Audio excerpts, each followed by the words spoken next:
What's up? I had a client say to me the other day they got lifed by life. And I was like, that's cool, right? Like they're living their life and then life just like threw something at them.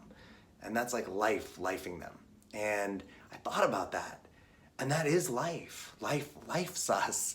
And it's funny to say, but when you think about it, we have plans. We have things we're gonna do, things we're trying to achieve, goals, structures, listen, all these things. And then life does stuff to us. Life throws in a huge unexpected bill. Life throws in a problem with your kid. Life throws in a babysitter that gets sick. Life throws in a problem at school. Life throws in tax issues. Life throws in losing your job. Life throws in war, hunger, all sorts of things. Life also sometimes throws in raises and opportunities and bonuses and love and new friends. So it goes both ways. But I love the idea that lifes us. And it's our job to be like, hey, this is life. What are we gonna do with this? And everything that shows up, that happens in life, can be an opportunity or an obligation. So with this video, my intention is that the value that you find is to look at your life and go, man, when life throws its stuff at me, when it's just beating me over the head with all that it can throw, how can I view it as an opportunity?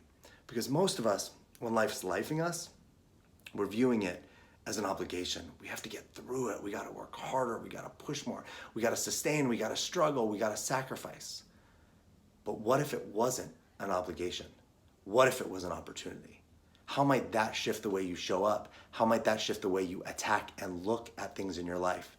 I had a business group that I was in, and I was struggling a lot. I didn't really like the group. I was challenged by it. I wasn't having a good time. And let me tell you, there's nothing wrong with this group. But I was being annoyed. I was being pissed off that it wasn't going the way I wanted. And I talked to my coach about it. And I'm doing the same work with my coach that I ask my clients to do with me. And we looked at who could I be about the group, right? Right now, the group was an obligation, this thing I had to do that I didn't want to do. But then we went, what if the group's an opportunity? Who do I want to bring to this group as this group is lifing me? As life is lifing me in this group because it wasn't going how I wanted. And I decided I wanted to be a guy that created value, a guy that walks into a room and brings more value than he takes, a guy that shares, creates, and helps level up everyone else. And when I started to do that, when I started to view that group as an opportunity, as a place where I got to practice helping level everyone up, a place I got to practice providing value, the whole experience of the group changed and it took off from there. So take a look at your life, see where life is lifing you, and look at how you're looking at it. Are you looking at it as obligations? Are you looking at it as opportunities? And see if you can switch that and then take action from the opportunity. If it's an opportunity, the things you might do and the person you might be would probably be different than if it was an obligation. So if it's an opportunity, how are you gonna show up? Because you show up different for opportunities and obligations. And from that place, what actions are you gonna take? Because again, you do it different when it's an opportunity versus an obligation. I'd love to know how it goes. You're a dream mason because your dreams don't build themselves.